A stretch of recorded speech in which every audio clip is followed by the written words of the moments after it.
Hello and welcome to the What If I Fail podcast with me, Alex Coward, your host.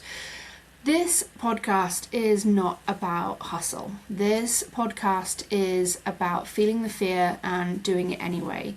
It is about living your life and running a business when life really is lifing, how we go about it. This is the first episode, but this is not the first season.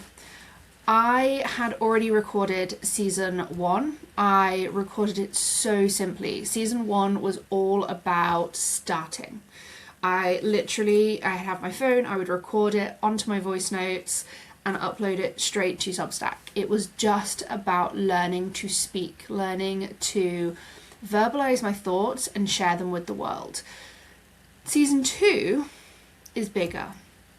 We're doing it video and audio, we're uploading it to proper systems, we are semi-editing it, although absolutely not filtering, because I just think it sounds so much better when it is my thoughts, how they come out, even if that's slightly jumbled, even if I go off in little segues and down rabbit holes sometimes. I think that it's better for you guys to get to know me in real life, who I actually am. All the times that I get the words wrong or say a million thousand times. I think that's better than a really polished podcast that doesn't sound like me as a human. This is all about having my humanity be seen, which is terrifying, but we're here to feel the fear and do it anyway. And season 2 is also about some bigger topics, because I had actually planned to record and launch season 2 of this podcast much earlier in 2026. And when I was out in New York with my girlfriends having a blast, I received a phone call that no one wants to receive. My mum had been in hospital for some blood clots in her legs and some other issues that she'd had going on for the last 18 months, and unfortunately while she was there she picked up pneumonia, and my dad had to call me and say, "It's time, you have to come home."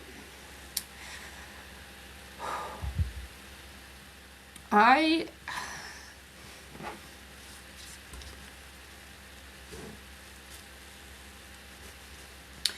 managed to have 5 hours with her. I had 24 hours of travelling, where I was on my own in various airports, New York airport, Dublin airport, on the planes, travelling, not knowing what I was coming home to. And that was rough, but I got home in time, and I had 5 hours with her, and she knew I was there. And then she died.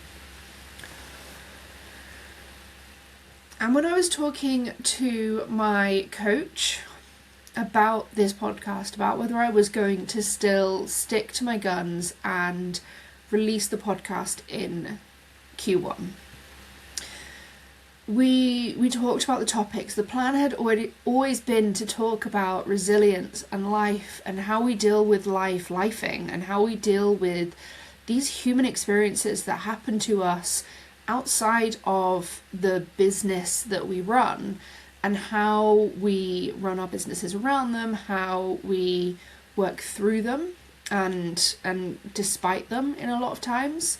And she asked me if I was going to talk about this, and I'll admit the first thing that came up for me was fear, and for several reasons. Firstly, I was scared of crying on camera.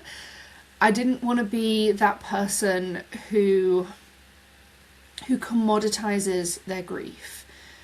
This for me isn't about turning my grief into a lesson or turning it into a reason for people to work with me. This for me is about sharing how I am navigating this human experience. I don't want to commoditise. I don't want it to become something where I use talking about my mum and having a little cry to get engagement, to get likes, to get, an algorithm boost. I think that's just, it fills me with ick. Like, that feels like you'd want to have a shower straight after. Like, that doesn't feel right to me. But it also doesn't feel right to me to ignore that this is happening. To act as if nothing's wrong and everything's absolutely fine, and carry on and lead a performance in my business that doesn't match the reality that is going on. Because I run a personal brand. This business is based on a personal brand, and finding that line between where the personal is and where the brand is a really tough thing to navigate, because on the one hand, you have to have some things that you keep for yourself. You have to have elements of your life that are just for you. And when I talk to my clients about this, I talk about when you invite people into your home. You have people come over for dinner, say some friends or some colleagues or some people that you invite them over for dinner. And you would expect them to come into the dining room or the living room, to the social areas of your house. And you might even expect them to come into your kitchen, which is a bit messier, it's a bit of a workspace. But you wouldn't invite them necessarily into your bedroom, and you wouldn't invite them to come to the bathroom with you whilst you're going to the toilet. You would keep those areas personal. And it's okay to do so. It's okay to have that boundary. It doesn't mean that you're not being inviting. It doesn't mean that you're not encouraging them to, make your home their home. It's just that there are boundaries of how we want to be seen, about where we want to be seen. And I think that's really important to have in business as well. And also, that's going to be the theme, I think, of this podcast, those two words. And also, this is a personal brand.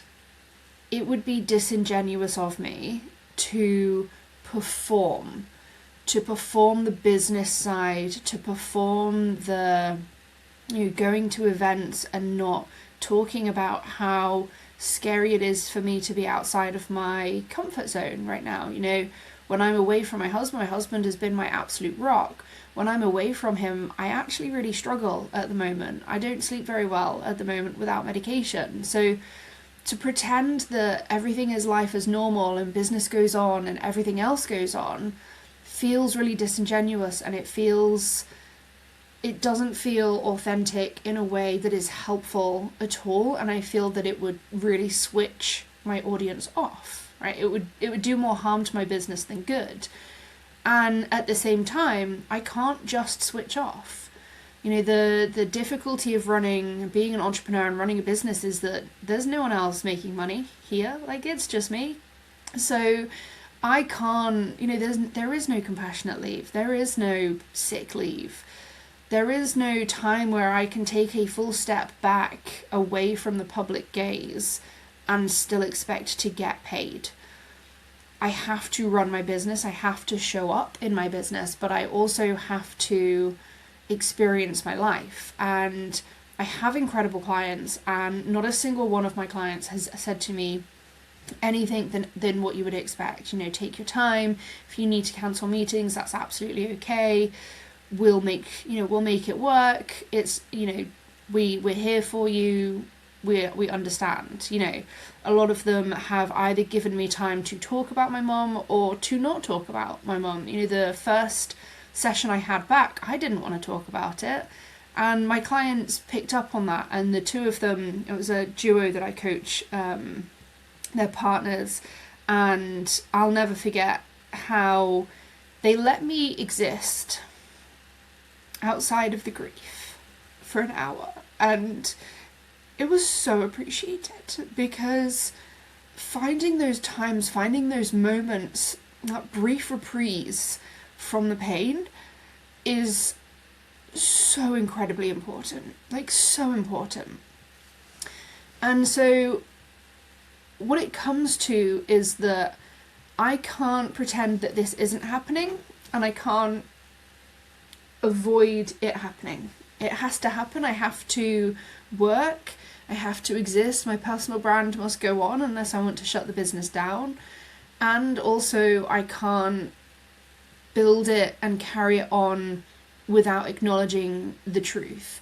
And I think in a lot of ways as well, because I've run this business now for 6 years, verbalizing my thoughts and externalizing my processes and talking through what's going on for me, that has become a huge part of how I process.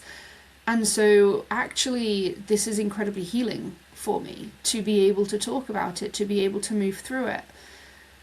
So it needed to be done, and because it is being done in my business and in real life, it needed to be spoken about on this podcast as well. And finding that line between, being okay with tearing up and crying a little bit on camera, having the stickiness in my voice when the grief gets too raw. It's, as I said, it's not about commoditizing this grief, but it is about showing that it's real. And it is about showing that there is not just a business here, but there is a human in this business, running this business, at the helm of this business, at the helm of this podcast, of this brand. There is a very real human going through a very painful experience, and it's okay. And I will get through it, and everyone around me will get through it. And I don't doubt at all that this will be triggering. I've already had moments where the grief that I am experiencing has brought up grief in others. That either grief that they had thought that they had come through that has been re-triggered by watching my grief happen in real time.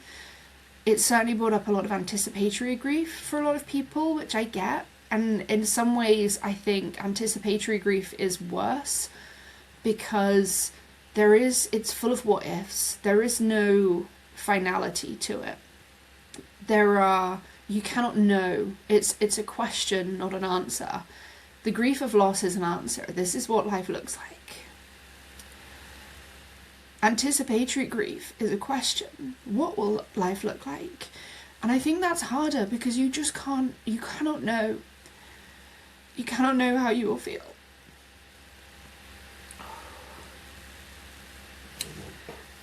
So, this is going to be a theme. This is going to be something we talk about. It's not going to be therapy for me. I'm not going to just sit here and podcast about how things are going for me and the grief that I'm experiencing. But I needed to discuss the elephant in the room straight up. I needed to start the first episode by confronting it, by saying what was going on for me, by allowing myself this moment of struggle. This is really hard. I don't know how much you can hear this in my voice, but my throat feels like it's closing up, and there are thoughts going through my head going, why are you doing this? Is this really right?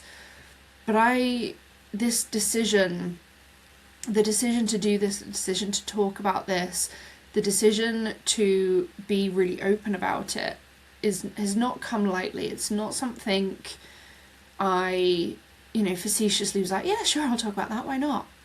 This is something I've gone around with, wondering how it will affect my family, wondering how it will affect others who are going through their own levels of grief. And it is amazing how many people I have met and spoken to in the last month who have also lost a parent recently.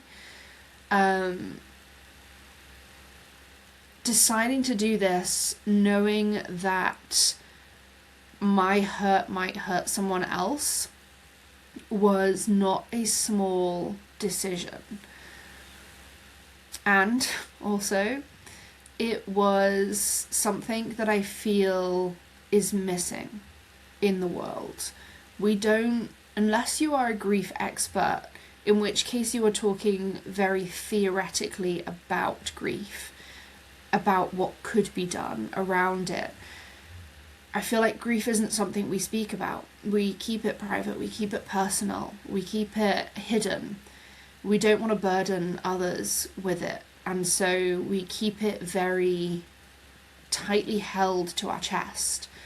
And because of that, that is what makes anticipatory grief so difficult.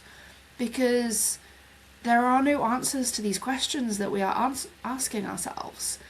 And so in part, whilst I don't want to teach, this isn't a teachable moment. I do not ever want to be the person that says, well, this is how I dealt with it, so that's how you should deal with it too.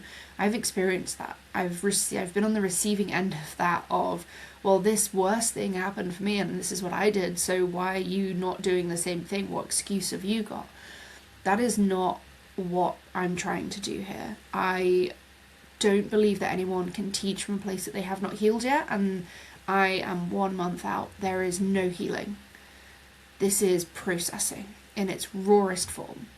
So I'm not teaching from this space. I am simply opening the doors and saying, hey, this is what I'm navigating, and these are real topics, and this is about life and being a human and what success looks like, because at the end of 2025, the momentum was really building in my business, like really, really building. And I was looking at 2026, like, this is going to be such a big year. There is so much coming here. I am excited for this. I am ready for this. And I know that this is going to be big, right? I know that there's real opportunity here for my business, for my, for the business to take off, to really take off and come back from some difficulties that I had the previous years, where I had shut things down, I had turned things off because of things that were going on with mum and life. I had taken steps back, and I spent 2025 rebuilding and taking those steps forward again, and it really felt like this was going to be my year. And I did not plan for this to start my year. 2 weeks into the year, this wasn't the plan. This is not what we wanted to happen. Of course it wasn't. But the momentum didn't go away.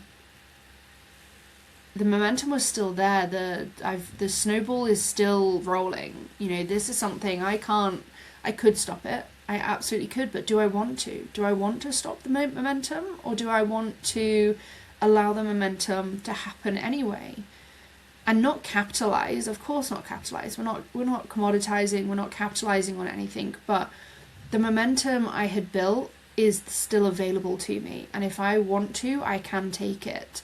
But what does that look like? How do I take with both hands these opportunities presented to me? I'm on stage several times this year. I'm being paid to talk on stage, which is a big deal in my circle. I have opportunities to go to events and network with people. I have opportunities to step up into roles that are incredible. I have some consulting opportunities that are some of the best and the dreamiest projects that I love working on, and I just didn't think I would have access to. These are coming up for me this year, and I could switch it off. I could say, no, it's too much, I can't do it, I don't have the capacity, I'm too emotionally wrecked, my body is struggling, I am not getting enough sleep, and I'm struggling, this is hard. Or I can say, this is hard and I'm gonna do it anyway, and I'm going to document the process, and I'm going to allow myself to mess up and get it wrong and regret things. I'm going to allow myself to cry in public if I need to. I'm going to allow myself to burden others, because I would ask to be burdened. If I was in the position where a friend was going through this, I would want them to burden me. I would want them to share and to allow me to help them. And so I am allowing my friends to help me. I am receiving everything they give me with such gratitude. And so this is what this podcast will be. This is not about grief. This is about humanity. This is about running a business whilst life is lifing. We are going to talk, if I look at my episodes, we are going to talk about what success actually looks like when you don't abandon yourself. What it means to actually have integrity and live by your values and standards. What does that actually mean when you're not just trying to sound good for your audience, but in real life? What does that mean? What does it mean to be in a trust recession? This is a big topic that I've spoken about a lot recently of, is there a trust recession or is there not a trust recession? And, what it means to hit thresholds. A phrase that I use all the time is another level, another devil. Each time we reach a new threshold, the difficulties that we thought we had already overcome, they come back in new, fresh, exciting ways, ready to trip us up and make us question everything all over again. And how we respond to that determines whether we go backwards or we reach that new threshold, we reach that new level. We've got guest episodes happening this season, so I will be talking to others within the industry, big names, some names you've maybe not heard of before, about their experiences, about what's going on for them, about what success really looks like for them and the hidden costs of success, how it has taken things away from them as much as what it's given them. We're going to be talking about all of this season, and I really think it is going to be very raw in a lot of places. It's definitely going to be very real, and it is 100% going to be very unfiltered. So stick around. The episodes are going to be, as they were in season 1, around 25 minutes if I can help it, 20-25, longer for the guest episodes because those conversations are really interesting, and obviously with 2 people it takes twice as long. But it is going to be about impact and not fluff. So I am going to aim to keep them quite short, and they will be here on YouTube, they will be on all of the podcast platforms. So let me know where you're listening from, because this is still about research in a lot of ways. The first podcast, season 1, was all about making it as easy for myself to just get something out there. Now I want to refine. So tell me where you're showing up. Tell me what you think of this. Help me refine. Help me have this conversation. Ask me questions. Let me see if I have answers for you. And we'll catch you in the next episode. This podcast is a window into the conversations I have every week with the leaders I work with. If you want to be inside that conversation, not just observing it, you will find the Actual Results Club and my one-to-one work linked below.